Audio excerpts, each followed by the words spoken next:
इतना उदास क्यों है? कोई परेशानी हुई है क्या?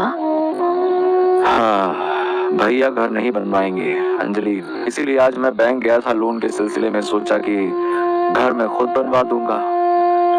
क्या लोन मिल पाया? बैंक मैनेजर ने साफ साफ मना कर दिया कि इस स्थिति में होम लोन देना मुमकिन नहीं है। आप हिम्मत मत हारिए, बैंक से नहीं हुआ तो क्या किसी और तरीके से कुछ नहीं हो सकता? किसी जानने वाले से उधार या ऑफिस के प्रोविडेंट फंड से कोई लोन? सारे रास्ते बंद हो चुके हैं अंजलि। प्राइवेट फंड में जितना पैसा है उससे मुश्किल से घर की बुनियाद बन पाएगी, लेकिन माँ के उन सपनों की छत कभी खड़ी नहीं हो पाएगी। दीदी के पास जाकर भी कोई फायदा नहीं हुआ। उन्होंने तो उसे कीचड़ और जंगल का पागलपन कहकर टाल दिया। बड़े भैया अगर सिर्फ एक बार भाई होने के नाते हमारे साथ खड़े हो जाते। अब भैया तो सिर्फ अपना मुनाफा और बिजनेस का हिसाब समझते हैं। माँ की इस गहरी इच्छा की उनके लिए कोई कीमत नहीं है। लेकिन बेटा होकर भी मैं माँ का एक छोटा सा सपना पूरा नहीं कर पाया। ये अफसोस मुझे जिंदगी भर सताएगा। आप इस तरह रोइए मत, सिर झुकाकर खुद को गुनहगार मत मानिए। माँ हमारी हालत जानती है, उनका आशीर्वाद हमारे साथ रहा तो एक ना एक दिन कोई रास्ता जरूर निकलेगा। अरे रास्ता कब निकलेगा अंजलि? माँ की उम्र तो दिन ब दिन ढलती जा रही है ना। आज शाम को जब मैदान की तरफ देखकर माँ ठंडी आहें भर रही थी ना, तब मुझे खुद पर बहुत शर्म आ रही थी कि मैं इतनी देर रात को घर लौटे अर्नब, और तुम्हारे हाथ में उस बैग में क्या है? किसी नए प्रोजेक्ट के कागजात है क्या? नहीं प्रियंका, बैग में पैसे हैं। सोच रहा हूँ कि माँ का सपना पूरा कर ही दूं। मैदान के दक्षिण हिस्से में जो जमीन है वहीं पर घर बनवाऊंगा। तुम अचानक उस गांव के कीचड़ के बीच घर बनाने के लिए बैंक से इतने पैसे निकालने क्यों चले गए? तुम्हारा दिमाग तो ठीक है? उस फालतू जगह पर इतने पैसे बर्बाद करने का क्या मतलब है? ये कोई फालतू जगह या पैसों की बर्बादी नहीं है प्रियंका। मैं अपनी माँ की जिंदगी का आखिरी सपना पूरा करने के लिए उस मैदान के बीचों बीच एक सुंदर सा घर बनवाऊंगा। तुम तो ऐसी अव्यवहारिक भावनाओं में बहने वाले इंसान नहीं थे अर्नब। अपने फायदे के बिना तो तुम एक कदम भी नहीं चलते। फिर आज अचानक उस पिछड़े गांव की बुजुर्ग महिला की जिद के लिए इतने पैसे क्यों उड़ा रहे हो? देखो, हर वक्त सिर्फ अपना फायदा और सुख आराम नहीं देखा जाता प्रियंका। जिस माँ ने खुद ना खाकर कितनी तकलीफें उठाकर आज मुझे इतना बड़ा बिजनेसमैन बनाया, वो भी तो कभी अपना सुख देख सकती थी और मुझे ऐसे ही छोड़ देती। उनके लिए कुछ करना मेरा सबसे पहला फर्ज है। तुम्हारे उस मैनेजर गौरांग और तुम्हारे उस गरीब भाई ने पक्का तुम्हारे कान भरे हैं, इसलिए तुम आज हीरे का नेकलेस छोड़कर मैदान में घर बनाने चल दिए। किसी ने कान नहीं भरे प्रियंका। आज ऑफिस में गौरांग ने मेरी आंखों के सामने से स्वार्थ का पर्दा हटा दिया। उसने मुझे समझाया कि माँ के जिंदा रहते अगर उनके चेहरे पर मुस्कान ना ला पाया तो ये करोड़ों का बिजनेस सिर्फ कचरा है। माँ के बिना जिंदगी में सिर्फ अंधेरा है। जानती हो, हमारे गांव के असीम काका के आम के बगीचे में आम चुनते समय मैं खो गया था। 2 दिन बाद जब मैं घर लौटा ना, तो देखा कि मेरी माँ मेरे गम में बीमार पड़ी थी। फिर क्या हुआ? उन 2 दिनों तक मेरी माँ ने पानी की एक बूंद तक मुंह में नहीं डाली थी। देखा, मुझे देखने के बाद ही उन्होंने पानी पिया था और पैसों के लालच में मैं सब कुछ भूल गया था। गौरांग ने आज मेरी आंखें खोल दी, सच में। क्या हुआ? तुम क्यों चुप हो गई?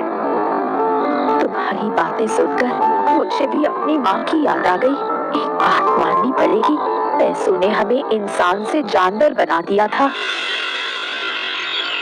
अरे भैया, भैया, मैं ये क्या देख रहा हूँ? क्या ये सच है? यहाँ तो घर का काम शुरू हो चुका है। हाँ, तुम जो देख रहे हो बिल्कुल सच है सुबीर।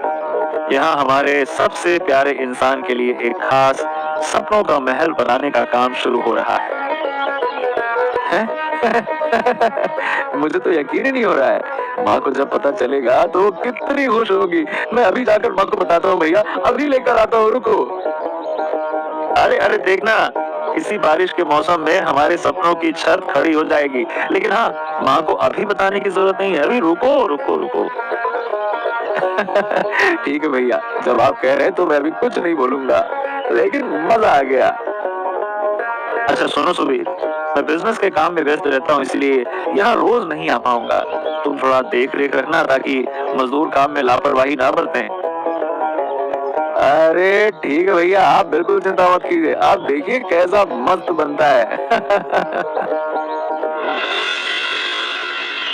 अरे दीदी, आप अंदर आइए। इस तरह सिर झुकाकर क्यों खड़ी है? सच कहूँ तो तुम लोगों के सामने सिर उठाने लायक मेरा मुंह नहीं है। हो सके तो मुझे माफ कर देना। दीदी, जो हुआ सो हुआ। मैं उन पुरानी बातों को याद नहीं रखती। अब बताइए, कोई जरूरी काम था क्या, या बड़े भैया ने कोई खबर भेजी है? आज कोई काम नहीं है अंजलि, आज सिर्फ खुशियाँ मनाने का दिन है। सुनो, आज माँ का हर सपना पूरा होने का दिन है, इसलिए मैं खुद यहाँ आई हूँ। मैं जानती हूँ कि मैंने तुम लोगों के साथ बहुत गलत किया है, लेकिन यकीन मानो, मैं अब पहले जैसी नहीं हूँ। मुझे माफ कर देना। रहने दीजिए ना दीदी वो सब बातें। जब आपको अपनी गलती का एहसास हो गया है तो माफी मांगने की कोई जरूरत नहीं है। चलिए माँ के कमरे में चलते हैं। तुम लोग, माँ, आप मुझे माफ कर दीजिए। अपनी बेटी समझकर मेरी गलतियों को भूल जाइए।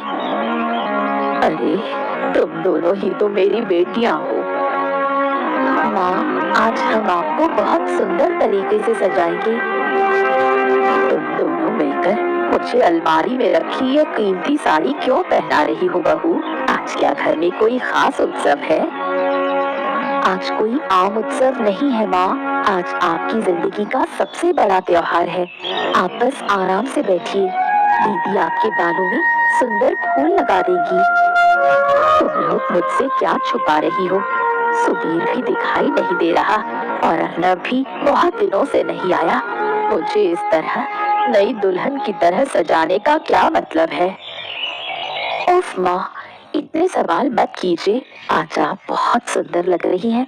बस इतना याद रखिए कि आज कोई बात नहीं होगी।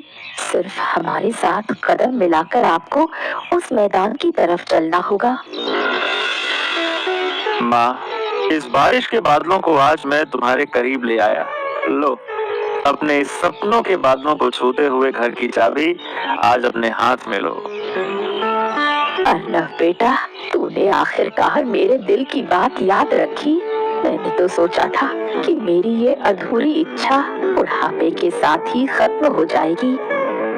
माँ, भैया ने आज साबित कर दिया कि वो हम सब के बारे में कितना गहराई से सोचते हैं। देखो ना माँ, आपका बादलों को छूता हुआ घर अब हकीकत है।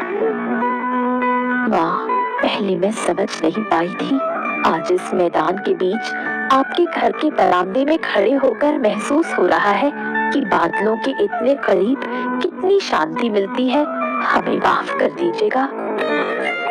कितना सुंदर नजारा है ना माँ, चारों तरफ हरा मैदान और ऊपर नीले काले बादलों का खेल, ठीक वैसा ही जैसा आप हमेशा चाहती थी।